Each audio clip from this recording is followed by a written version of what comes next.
පින්නතුනි අද ධර්ම දේශනාවේ මාතෘකාව හැටියට මම යොදාගන්න කල්පනා කළේ ධම්මපද පාළියේ සඳහන් වන භාග්‍යතුන් වහන්සේ දේශනා කොට වදාළ උතුම් ගාථා රත්නයක් මාතෘකාව බවට පත් කරගන්න.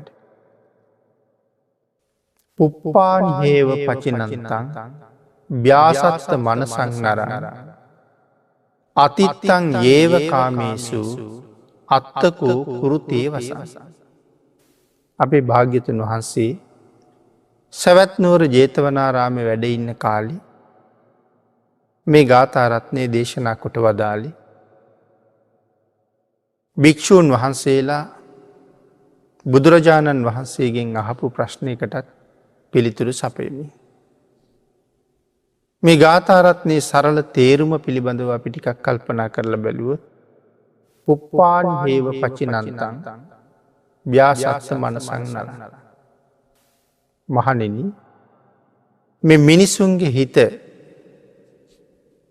බොහෝම තදින් පංචකාම සම්පත්වල ඇලෙනවා. බොහෝම තදින් ඇලුණු සිත් ඇති පුද්ගලයා සෑහීමක් නොලබාම මරණයට පත්වෙනවා. කාමයන්හි සෑහීමකට ඔහු කවදාවත් පත්වෙන්නේ නැති බව මෙහි සරල තේරුම හැටියට සිහිපත් කරනවා. භාග්‍යවතුන් වහන්සේ මේ ගාථා රත්නයේ දේශනා කළේ සුවිශේෂී කාරණාව මුල් කරගෙන. තව්තිසා දිව්‍ය ලෝකයේ එක දිව්‍ය පුත්‍රයෙක් ඉන්නවා මාලාභාරී කියලා. මේ මාලාභාරී දිව්‍ය පුත්‍රයා එක දවසක් පරිවාර දිව්‍යාංගනාවන් විශාල පිරිසක් එක්ක මල් උයනට ගියපු වෙලාවේ විශාල දිව්‍යාංගනාවන් ප්‍රමාණයක් මල් නෙලලා තවත් එවන්ම දිව්‍යාංගනාවන් ප්‍රමාණයකට ඒ මල් දෙනවා. ඔවුන් නෙලල දෙන මල් අරගෙන අනික් දිව්‍යාංගනාව තමන්ගේ ස්වාමි පුරුෂයාව මලින් සරසනවා. මෙහෙම මල් නෙලන දිව්‍යාංගනාවන් අතර එක දෙවඟනක් හදිසියේම දෙවියන් අතරින් චුත වුණා. ඇය සැවැත් නුවර එක කුලගෙදරක කාන්තාවකගේ කුසේ පිළිසිඳ ගත්තා. නිසි කල් කුසේ ගත කරලා මනුලවට එළඹුණාට පස්සේ ජාතිස් මරණ ඥානයකුත් ලැබුණා. එයින් ඇය දැනගත්තා තමන් කලින් කොහෙද හිටියේ කියලා. මාලාභාරී දිව්‍ය පුත්‍රයාගේ බිරිඳ හැටියට හිටපු බව දැනගත්තා. එතන ඉඳලා ඇය යමක්කමක් තේරෙන වයසේ ඉඳලා හැම පින්කමක්ම කර කර ප්‍රාර්ථනා කළේ මගේ ස්වාමියා ළඟටම යන්න ලැබේවා. අවුරුදු 16ක් විතර වයසට එනකොට ඇගේ මව්පියෝ ඇය විවාහ කෙරෙව්වා. මේ කාලෙත් පින්කම් සඳහා යොමු වෙච්ච හිත අල්ප මාත්‍රයකින්වත් වෙනස් කරගත්තේ නැහැ. විවාහ ජීවිතින් පස්සෙත් බොහෝම පින්කම් කළා. නිරන්තරයෙන් භික්ෂූන් වහන්සේලාට දන් දුන්නා. සලාකබත් නිතර නිතර දුන්නා. වස් කාලෙට වස් වැසි බත වස් වසලා ඉන්න භික්ෂූන් වහන්සේලාට දම් පූජා කළා. ඒ කාලෙට දානශාලාවල් පිරිසිදු කරලා අසුන් පනවලා පැන් පෙරලා තියලා මේ හැම වතක්ම මේ තරුණ කාන්තාව ඉතාමත්ම උනන්දුවෙන් කරනවා. භික්ෂූන් වහන්සේලටත් දානශාලාවට වැඩියහම හරි පහසුයි. ඒ මනාව අසුන් පනවලා තියෙනවා. සුදුසු පරිදි ඇල්පැන් උණුපැන් සියල්ල සපයලා තියලා තියෙනවා. අසුන් ශාලාව පිරිසිදු කරලා තියෙනවා. දානි සකස් කරලා තියෙන භාජන ඒ හැම එකක්ම මනා පිළිවෙලට තියලා තියෙනවා. දම් බෙදා ගැනීමේ කටයුත්තත් හරිම පහසුයි. ඉතින් ඒ නිසා සංඝයාගේ මේ තරුණිය පිළිබඳව විශේෂ කරුණාවක් තිබුණා. දම්පැන් අරගනාපු බොහෝ අය තමන් අරගනාපු දානවස්තු ඇයටම දුන්න දුයි මේ ටිකත් මනාව සකසලා පූජ කරන්න කියලා. ඒ හැම දාම පින්කං කරලා ඉවර වෙලා ඇය සංඝයාට ඇහෙන්ඩම ප්‍රාර්ථනා කරනවා මම මේ කරගත්ත හැම පිනක්ම මගේ ස්වාමියාළඟ ඉපදීම සඳහාම හේතුවේවා කියලා. හැම දාම කරන මේ ප්‍රාර්ථනාව නිසා ඇයට නමක් ලැබුණ පති පූජිකා කියලා. තමන්ගේ ස්වාමියා පුදන්නේ කියන අර්ථයක් තියෙන නමක් ලැබුණ. මේ කාලේ ඇයට දරුවෙක් පිළිසිඳ ගත්තා. ඒ දරුවා බිහි වෙලා නැගිටලා ඇවිදින කාලෙ වෙනකොට තවත් දරු ගැබක් පිළිසිඳ ගත්තා. ඒ දරුවත් නැගිටිලා ඇවිදින කාලෙ වෙනකොට තවත් දරු ගැබක් පිළිසිඳ ගත්තා. මේ විදිහට ඇය දරු 4 දෙනෙකුගේ අම්ම කෙනෙක් වුණා. එක දවසක් දානශාලාවේ වත් පිළිවෙත් කරලා සංඝයාට දන් දීලා හවස බණ අහලා ඒ රාත්‍රී අසනීප වුණා. ඒ අසනීප තත්වය උත්සන්න වෙලා එදා රාත්‍රියේම ඇය මරණයට පත් වුණා. මරණයට පත් වෙලා තමන් ප්‍රාර්ථනා කරපු විදිහට මාලාභාරී දිව්‍ය පුත්‍රයා ළඟම නින්දෙන් ඇහැරුණා වාගේ ආයිත් ඉපදුණා. භික්ෂූන් වහන්සේලා පහුවදා දානශාලාවට වඩිනකොට දානශාලාවේ එදා තිබිච්ච පිළිවෙල මොකවත් නැහැ. දානශාලාව සකසලත් නැහැ. ඇමදලා අසුන් පනවලා පැම් පෙරලා ඒ හැම දෙයකම අඩුපාඩු තිබ්බා. ඒ නිසා ඇහුවා අද පතිපූජිකාව නැතුව වද්ද කියලා. එතකොට අර මිනිස්සු සඳහන් කළා ස්වාමීනි මොනවා අහනවද? ඊයේ දානශාලාවේ වත ඉවර කරලා හවස බණත් අහලා රාත්‍රියේ ඇති වුණ අසනීපයක් නිසා ඇය මරණයට පත් වුණා. එහෙම සඳහන් කරාම තාම මාර්ගඵල ලැබලා නැති භික්ෂූන් වහන්සේලාගේ ඇස්වල කඳුළු එකතු වුණා කියලා සඳහන් කරනවා. ඒ තරම්ම ශ්‍රද්ධාවෙන් සංඝයාට උපස්ථාන කරපු නිසා. රහතන් වහන්සේලා සංවේග ඉපදෙව්වා කියලා සඳහන් කරනවා. මේ භික්ෂූන් වහන්සේලා එදා හවස බුදුරජාණන් වහන්සේට මේ කාරණාව මතක් කළා. මතක් කරලා ඇහුවා ස්වාමීනි ඇය හැමදාම මේ වත් පිළිවෙත් කරලා දන් දීලා බණ අහලා කරපු එකම ප්‍රාර්ථනාව තමයි තමන්ගේ ස්වාමියා ළඟ ඉපදෙන්න ලැබෙන්න කියලා. ස්වාමීනි ඇගේ ප්‍රාර්ථනාව ඒ විදිහටම මුදුන්පත් වුණාද?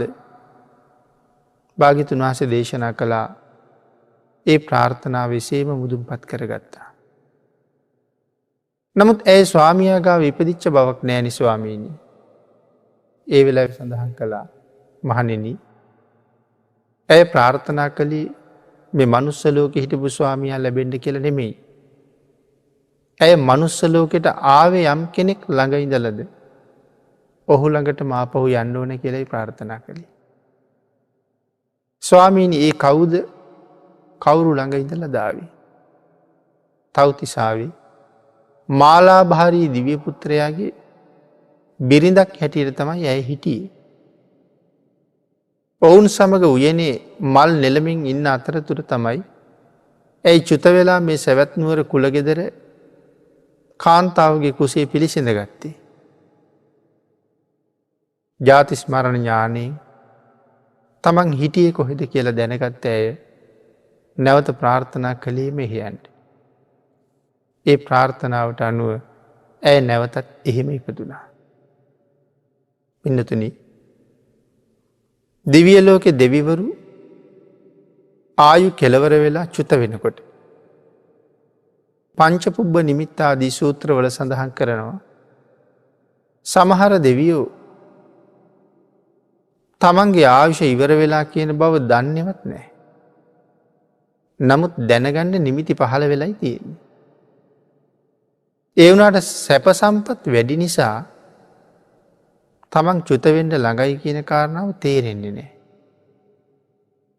ඒක ඉතින් දෙවියන්ට කොහොමද කියන කාරණාව කතා කරන්න අවශ්‍ය නැහැ මිනිස්සු වෙච්ච අපිට තේරෙන්නේ නැතිකොට. ආයුෂයෙන් පිරිහිලා බව අපිට කියාපාන සාධක කොච්චර අපි අතර තියෙනවද.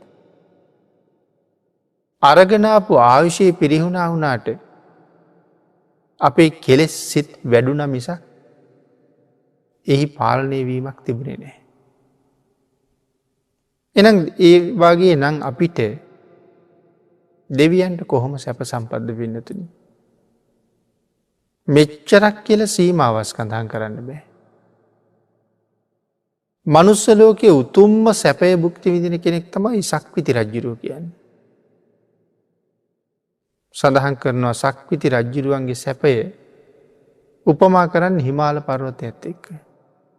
භාගිතුන් වහන්සේ කුඩා ගල් කැටයක් කරගෙන භික්‍ෂූන් වහන්සේලට පෙන්නලා සඳහන් කරනවා මහණෙනි සක්විති සැපය මේ කුඩා ගල් කැටේ වගේ. දෙව්ලොව දෙව් සැපය අර හිමාල පර්වතය වගේ කියලා.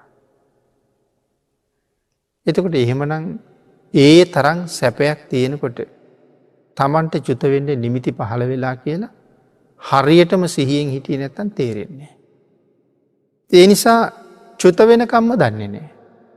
සමහරයනම් චුත වෙලා නිරයටම යන.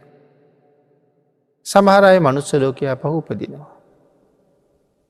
දෙවියන්ට චුතවීමේ නිමිති පහළ වුණහම සමහර දෙවියෝනම් හරීම සතුටුයි. එකැන මරණයට පත්වෙන නිසා සතුටුද. මරණයට පත්වෙන නිසා නෙමෙයි මේ සතුට. මැරුණට පස්සේ ඊට වඩා හොඳ තැනක උපදින බව දන්නවා. ඇයි දෙවියෙක් හැටියට කරගත්ත කුසල් ගොඩක් තියෙනවා. දෙව්ලොවට යන්ඩ මනුලවදි කරගත්ත මහා පින්කං වලින් බොහොම ටිකයි ඒ දිව්‍ය මේ ජීවිතයේදී වියදම් වෙලා තියෙන්නේ. තව හුඟක් පින් තියෙනවා. ඒ නිසා දෙවියෙක් හැටියට කරගත්ත කුසලයයි මනුලව කරගෙන ඉතුරුවන කුසලයයි දෙකම එකතු වෙලා මීට වඩා උසස් දිව්‍ය තලයක උප්පදවන්න පුළුවන්කම තියෙනවා. ආන් ඒ නිසා බොහෝම සතුටින් තමයි ඉන්නේ චුතවීමේ නිමිති පහළ වුණා. පිනතුනි මනුස්ස ලෝකේ ජීවත් වෙන අපි මේ ලෝකෙ කරගත යුතු අර්ථය හරියටම සම්පූර්ණ කරගත්තු. අපි මෙහාට ආවෙ මොකටද අපි විසින් කළ යුත්තේ මොකක්ද.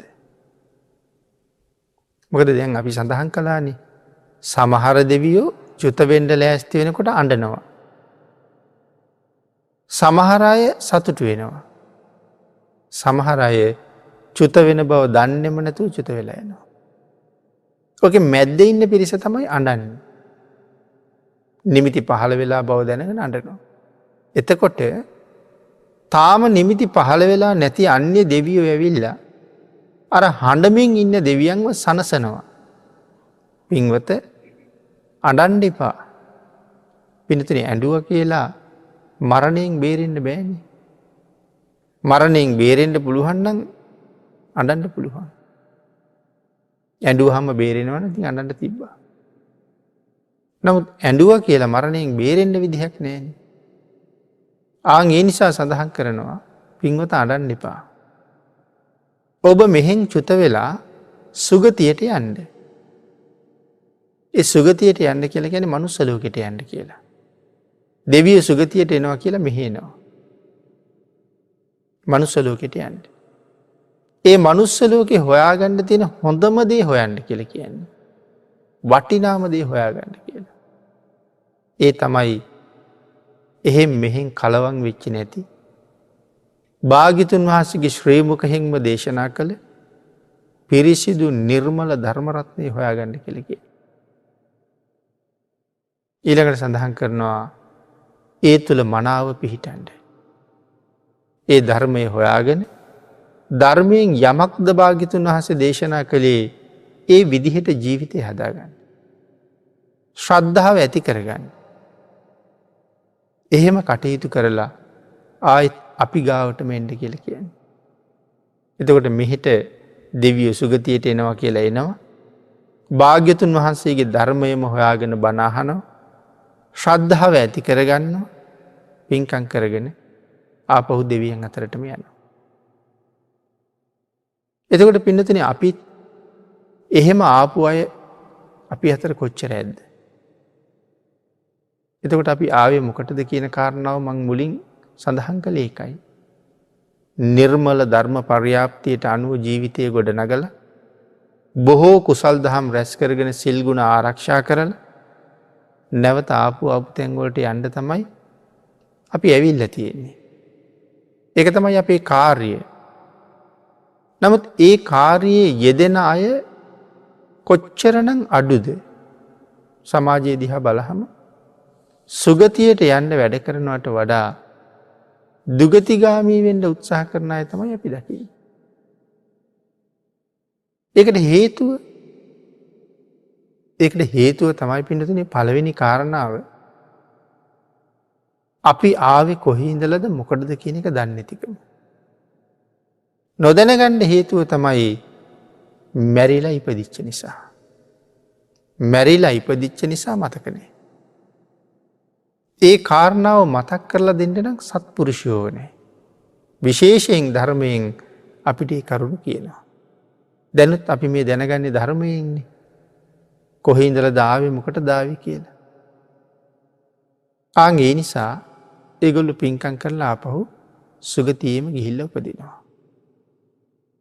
එන අපිත් උත්සාහ කරන්න ඕන අපි එන්ඩ ඇත්තෙ මොකක් කරන්නද අපි එන්ඩ ඇත්තෙ කොහෙඉඳලද මේ කරන්නේ ආපු කාර්යද කියන කාරණාව අපි හැමෝම හිතන්ඩුව. අර දිව්‍යාංගනාව දිව්‍යපුත්‍රය ළඟ නැවත උප්පත්තිය ලබහම මේ දිව්‍යපුත්‍රය කියනවා දෙව්දුවනීනි සෑහෙන වෙලාවක් මං ඔබ දැක්කෙනෑ කොහෙද ගිය කියලා. ඇය සඳහන් කරනවා ස්වාමීනී මන් දෙව්ලවින් චුත වෙලා මනුලව ගිහිල්ල ඉපදුනා කියලා. කොහෙද ඉපදුනේ සැවැත් නුවර කුල ගෙදරක ඉපදුනා.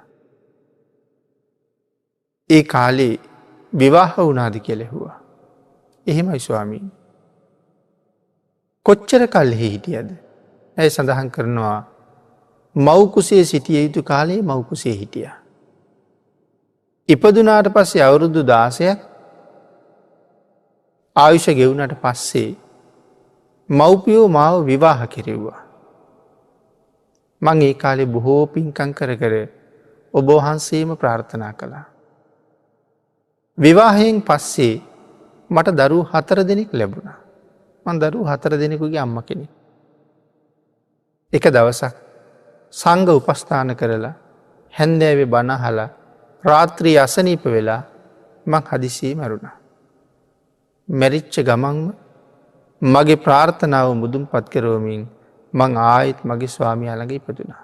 ඔබ වහන්සේ ළඟට ආවා කියලා සඳහන් කළා. ඒ වෙලාවේ දිව්‍ය පුත්‍රයා අහනවා දෙව්දුවනීනි ඒ කියන්නේ මනුස්ස ලෝකයේ ආයුෂ ඒ තරම්ම කෙටිද කියලා. දැන් ඇය මැරිලා උපදිනකොට මේ දෙවිය කොහෙද ඉන්නේ? අර දිව්‍යාංගනාව තාමත් මල් නෙලනවා. අනිත් දිව්‍යාංගනාව තාමත් ස්වාමිපුරුෂයාව සරසනවා. එතකොට එහෙන් චුත වෙලා මෙහෙ ආපු කෙනා දරු 4 දෙනෙකුගේ අම්මා කෙනෙකුත් වෙලා මැරිලා ගිහිල්ලා එහි උපදිනකොට තාමත් ඒගොල්ලෝ අර එදා කර කර හිටපු වැඩේමයි කරන්නේ. ඒකට හේතුව මේ තව්තිසාවෙනි මේ මාලාභාරි දිව්‍ය පුත්‍රයා ඉන්නේ. පින්නතුනි තව්තිසාවේ එක දවසකට අපේ අවුරුදු 100ක් ඕනේ. ඉතින් එතකොට අවුරුදු 100ක් ජීවත් නොවී මැරිලා යනවා කියන්නේ තව්තිසාවේ දවසක් ගෙවිලා නැහැනේ. ඒගොල්ලෝ ඒ පරණ වැඩේම තමයි තාම යෙදිලා ඉන්නේ. ඒ නිසා අහනවා දෙව්දුවනීනි මනුස්ස ලෝකෙ එච්චර අවශ්‍ය නැද්ද? අනේ නෑ ස්වාමීනි 100කටත් අඩුයි. දිව්‍ය පුත්‍රයා අහනවා මනුස්ස ලෝකෙ මිනිස්සු බොහෝම යහුසුලුව පින්කම් කරනවා ඇති නේද? අවශ්‍ය එච්චර කෙටි නිසා. ඇය කියනවා අනේ ස්වාමීනි මොනවා අහනවද. ඒ මිනිස්සුන්ගේ කල්පනාව හරියට ඒ මිනිස්සුන්ට අසංකේයයට ආවිෂ තියෙනවා වගේ. මැරෙනව කියලා කල්පනාවක්වත් නෑ. ඒ මිනිස්සුන්ගේ හිතේ ඒ මිනිස්සු අමරණීයයි කියලා. මැරෙන්නේ නෑ කියල කල්පනාව. ආවිෂ ඉවර වෙන්නේ නෑ කියල කල්පනාව. එහෙමයි වැඩ කරන්නේ කට්ටිය. කියන කාරණා දක්වලා ඇය සඳහන් කරනවා ස්වාමීනී ඒ මිනිස්සු හරියට ප්‍රාණඝාත කරනවා. හරියට හොරකං කරනවා. වැරදි කාමසේවනය හරියට කරනවා. බොරු කියල මිනිස්සු රවට්ටනවා හරියට. රාරක්කු බිබී කාලි නාස්ති කරනවා ස්වාමීණි හරියට. පස් පවුම කරගන්නවා. දස අකුසල්ම කරගන්න. කුසලයෙන් පෝෂණය වෙනවට වඩා ඔවුන් අකුසලේම ජීවිතය පුරෝණවා. ස්වාමීණී දේපොල වෙනුවේ ඔවුන් හරියට ඇන කොටා ගන්නවා. ගහමරා ගන්නවා. ඇය සඳහන් කරනවා ස්වාමීණී ශස්ත්‍රියෝ ශස්ත්‍රියය එක වාද කරනවා සටන් කරනවා. බ්‍රාහ්මණයෝ බ්‍රාහ්මණයොත් එක්ක වාද කරගන්න. වෛශ්‍යයෝ වෛශ්‍යයොත් එක්ක ශුද්‍රයෝ ශුද්‍රයොත් එක්ක මේ යන කොටා ගන්නවා ගහමරා ගන්නවා. රජවරු රජවරුත් එක්කද. සිටුවරු සිටුවරු එක්කද. මැති ඇමතිවරුද මේ වාද කරගන්නවා ගහමරා ගන්නවා. ස්වාමීනී අම්මා පුතත් එක්ක රණ්ඩු වෙනවා. පුතා අම්මත් එක්ක රණ්ඩු වෙනවා. තාත්තා පුතා දුව එක්ක රණ්ඩු කරනවා. දරුවෝ තාත්තත් එක්ක රණ්ඩු කරනවා. ඉඩ කඩන්වලට වතු පිටිවලට වෙනත් දේපොලවලට සල්ලි මිලමුදල්වලට අයියයි නංගී ජීවිත කාලි බොහෝ කාලයක් අමනාපින්ම ගෙවනවා. සහෝදරියෝ සහෝදරියෝ අමනාපයි. සහෝදරයෝ සහෝදරියෝ අමනාපයි. මේ හැම කෙනෙක්ම ඇයි මේ කලකෝලහල කරගන්න. ඇයි මේ වාද විවාද කරන්න. ඇයි මේ ඇන කොටා ගන්නේ. පංචකාම සම්පත්තින්දා. මනුස්ස ලෝකයේ ඒ මිනිස්සු මේ විදිහට ඥාතිකං සහෝදරකං මව්පියකං මේ හැම එකක් මත් ඇරලා මේ පංචකාමය වෙනුවෙන් නිරන්තරයෙන් කටයුතු කරනවා. මේ ගාථාරත්නයත් සඳහන් කලා පින්නතුනී පුප්පානි හේව පචිනන්තන් මල් කඩා රැස් කරන්නෙකු යම්සේ කටයුතු කරනවාද. මෙතන මල් කඩා රැස් කරන්නෙකු කියල කියන්නේ. මල් කඩලා මාල හදල බෙළඳ පොල්ට අරංගිහිල්ල මල් මාල විකුණන කෙනෙ. ඔහුට මල් ගොඩාක් තිබුණුත් ලස්සන මල් මාල හදන්න පුළුවන්. නමුත් ඔහුට මල් ටිකක් තිබුණු හොඳ මල්මාලයක් නිර්මාණය කරන්න අපහසුයි. නමුත් සැලසුම් සහගත පුද්ගලයෝ ඉන්නවා. හොඳ බුද්ධියක් තියෙනවා. මේ මල්වත්තට ගියහම අතරමං වෙනවා. එකන මල්වත්තේ ඇවිදින්ට හොයාගන්නට බැරුව අතරමං වෙනවා නෙමෙයි. හැම ගහකම මුලඉඳලා අගටම මල් පිපිලා. එක මල් ගහක් ළඟ ඉඳලා අනික් ගස් දිහා බලනකොට මේ මල් ගහට වඩා අනික් ගස්වල මල් ලස්සනයි. ඒ ගහගාවට ගිහිලා තව ගහක් දිහා බලහම මේක ඊට වඩා ලස්සනයි. ඉතින් එතකොට කෝකෙන් මල් කඩන්ඩද කියලා හිතා ගණ්ඩ බැරුව යනවා. ඒකයි මේ අතරමං වෙනවා කියලා කිවී.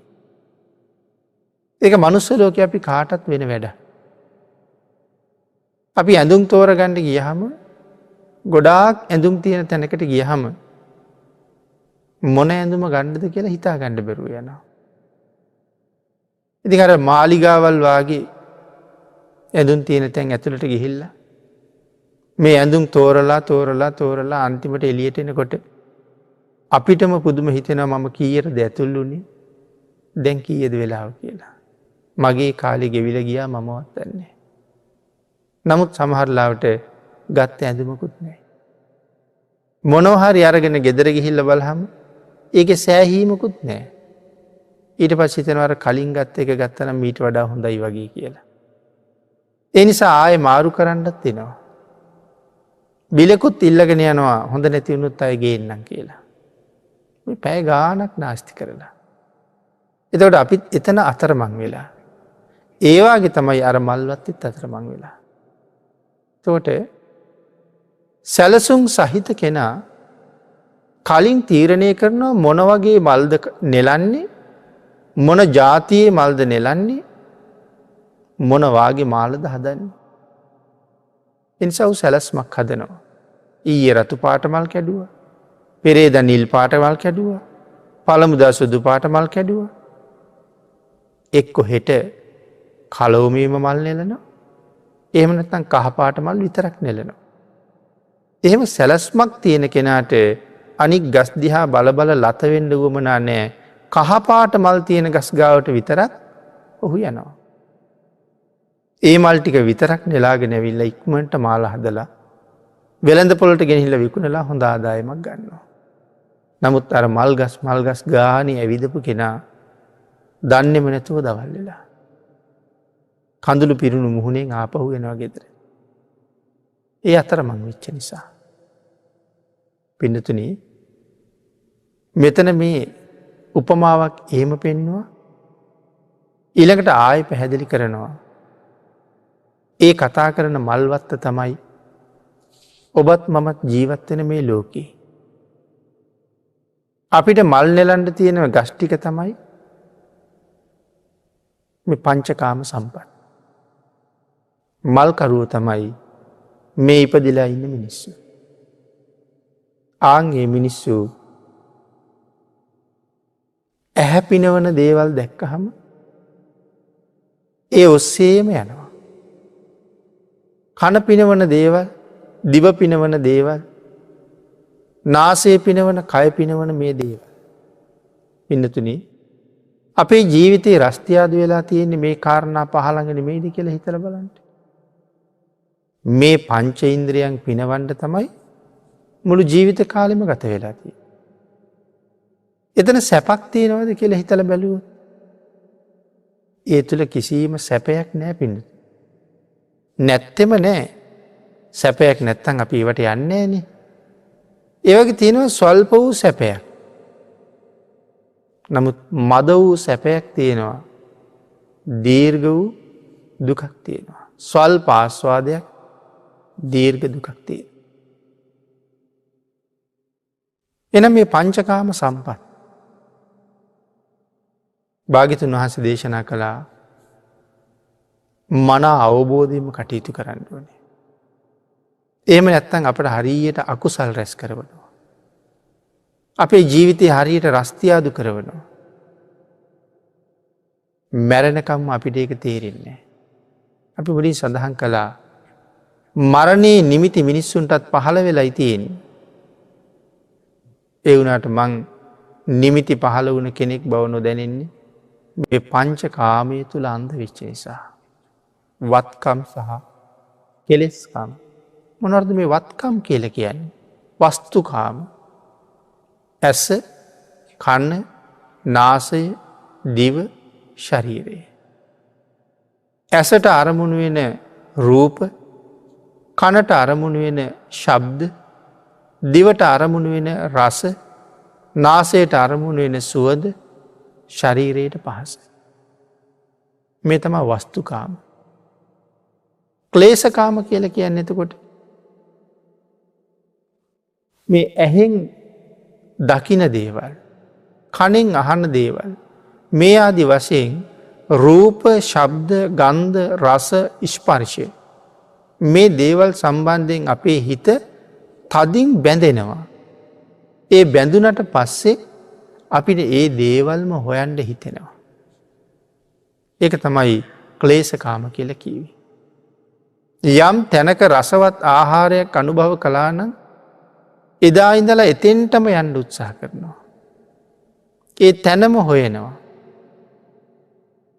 යම් තැනකින් ලස්සන රූප දකිනවන හැම දාම එතෙන්ට යන්ඩ හිතෙනවා ඒ ලස්සන රූප බලන්. මේ ආදි වශයෙන් අපේ හිත තදින් ඇලිල ව්‍යාසත්ත මනසං නරං මිනිස්සුන්ගේ මනස බොහෝම තදින් ඇලෙනවා මේ පංචකාමී. එතොට වත්කම් කෙලෙස්කම් කියල සඳහන් කළේ. මේ කාම සම්පත් ඔස්සේ ඇලිලා කාලයේ නිකාම නාස්ති වෙලා ගිහිල්ල. අපිට තේරෙන්නේ වයස ගිහිල්ල බව. නමුත් දැන් වයස හුඟක් ගෙවිලා. මෙලව අතහැරල යන්න කාලෙ ලංවෙලා. නමුත් අතහැරල යනකොට ගෙනියන්න හම්බ කරගත්ත දෙයක් නෑ. හම්බ කරගත්ත හැම දෙයක්ම මේ මහපොලෝ උඩ දාලයනේවතම හම්බ කරලා තියෙන. ගෙනියන දෙයක් නෑ.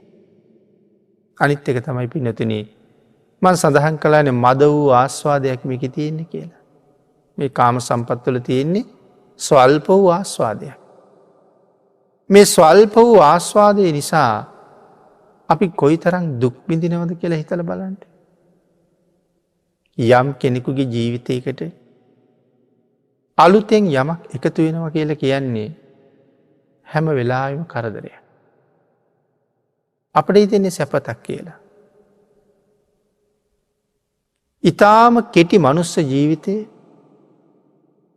සිහියෙන් ප්‍රඥාවෙන් ගත කරන්න බැරිවුණු නිරයම තමයි නතර වෙන්ඩ. සතර අපාය ඉතාමත්ම භයානකයි. අති දීර්ඝ කාලීන අවශ්‍යය. සමර තැන්වල සඳහන් කරනවා ප්‍රේත ලෝකෝල ඉපදිලා කොච්චර කල් ගත වුණාද කියලා.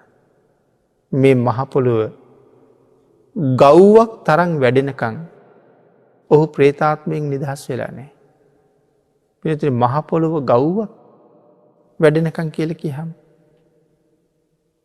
මේ මහපොළොව වැඩෙන බවක් අපිට ජීවිත කාලෙම තේරුණාද. අපට එහෙමකක් තේරුන්නේ. එනම් ගව්වක් කියල කියන්නේ සැතපුම් දෙකකට වැඩි ප්‍රමාණයක්. ඉති එතවට මහපොළොව සැතපුම් දෙකකටත් වැඩි ප්‍රමාණයක් උඩට වැඩෙනකං ප්‍රේත ලෝකික හිටිය කියහම අවුරුදු කෝටි කීයකින්න ඇද. නමුත් මේ ජීවිතයේ දැන් නැතිවුණොත් අපිට එවන් ප්‍රේතලෝකික ගිහිලා ඉපදෙන්ට තින ඉඩකඩ බොහොම වැඩි. ආං ඒ තරම් මහා පුදුම දිවි අනතුරක් අපිට දේ. ඒක ගැන නොහිතා අපි කරන දේව. ඒකයි භාගිතුන් වහසමි සඳහන් කරයි. මිනිස්සුන්ට මේක තේරෙන්නේ. මොකද මේ කාම සම්පත්වල තදින් ඇලිල හින්දා. ස්වල්ප වූ සැපය මහ ලොකු සැපය කියල දැනෙන්නේ. අර්ග නැවිල්ල තියෙන කරදරය. ආංගේක හින්දා මේ කෙටි ජීවිතය නිකං නාස්ති කරන්න හොඳ නැපින්නතන. ලැබුණේ වටිනා ජීවිතය අපි දන්නවා මනුස්ස ජීවිතය දුර්ලබයි කියලා. බුද්ධාන්තරයක ලැබිච්චේ ජීවිතයේ තවත් දුර්ලභම ජීවිතයක්. අපිට එවන් අවස්ථාවක් ලැබුණේ පෙරපින නිසා සතරාපායෙන් ගොඩට යන්ට. සුගතියෙන් සුගතියට යන්ට පාරහදාගන්න. සංසාරයෙන් එතරවෙන්ඩ දොර විවෘත කරගෙන තැනට යන්ට. නමුත් අපි ඒක නොකර කාලි නාස්ති කරනවා හිතන්නක මහාගයක් හදනවා කෙනෙ. මාලිගාවක් වගේ යක් හදනවා. හිතල බලන්නක ඒගේ සුද්ධ පවිත්‍ර කරන්න කොච්චර කාලි නාස්ති කරන්න ඕනද කියලා. හදන්ඩ කොච්චර කල් ගියාද දැන් ඒක අතුගාන්නම වරුවක් විතරයනවා. ඒ ටික කරලා ඇඳුම් පැළඳුන් ටික සෝදලා තියලා ඇදං පුටු කොට්ට මෙට්ටවල තියෙන දූවිලි ටික පිහල තියලා දවස උයල පිහල විරච්චාම දවස කරයි. පිනත් දහමක් කරන්න කාලයක් තිබුණනේ. නමුත් භාගිතුන් වහන්සේ දේශනා කළේ මම එක උදාහරණය මතක් කළේ පුළුවන් තරම් සැහැල්ලු ජීවිතයක් ගත කරන්න.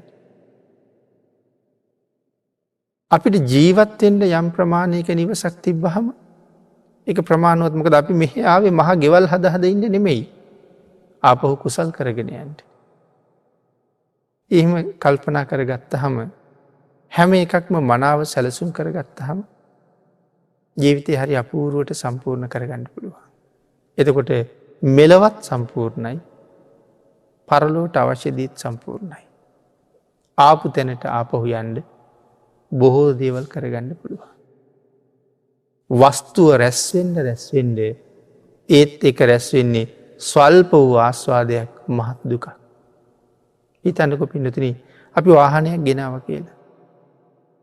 ජීවිතයේ මෙතෙක් නොතිබිච්ච කරදර ගොඩක් නෙමේද ගෙදරට ගෙනල්ලතිය. පෙරුම් පුරල්ල මුදල් එකතු කරල භාගයක් ගෙවල තව ආයතනයකට කොටසක් ණය වෙලා ජීවිතයට ලොකු වගකීමකුත් අරගෙන ඒ මාසින් මාසිටික ගෙව්වේ නැත්තන් ඊළඟට වාහනය ගෙනියනවා. එතකොට ගෙනත් තියෙන කරදර ගොඩ දැන් ඒක දාන්න ගෙයක් වෙනම හදන්න ඕනේ. වෙනදා රෑට බල්ලෙක් බිරුව අපි හරි නිදහසේ නිදාගත්තා. දැන් එහෙම බෑ දැන් එළියට එන්න ඕනේ. වාහනේ දිහා බලන්න ඕනේ. පොඩි ළමයි සෙල්ලම් කරනකොට වෙනද බැලුවේ නෑ. දැන් වාහනේ තියෙන තැනට ළමයි යනකොට බලන්න ඕනේ මොකද ඒගොල්ලෝ දන්නේ නැහැ සූරන්න පුළුවන්. ගහන්න පුළුවන්. ඒතර මේක හොදන්න කාලයක් ඕනේ. පිහින්න කාලයක් ඕනේ. වෙනම හොදන තැන් වලට ගෙනහිල්ලා දවස් ගණන් රස්ති ආදු වෙන්න ඕනේ. මිල මුදල් වියදම් කරන්න ඕනේ. දැන් අර වාහනේ නැති කාලේ තිබිච්ච නැති කරදර මහ විශාල ප්‍රමාණයක් ගෙදර ඇවිල්ලා. ඒ වාගේ කල්පනා කරලා බලහම මේ අලුතින් එකතු වුණ හුඟක් දේවල් සැපක් නෙමේ දුකක් තමයි ගෙනල්ලා තියෙන්නේ. නමුත් පංචකාමයේ බැඳිලා නිසා ඒක දුකයි කියලා තේරුණේ නැහැ. මේ කරුණ පැහැදිලි කරන්න ජාතක කතා ගණනාවක් දේශනා කරනවා භාග්‍යවතුන් වහන්සේ.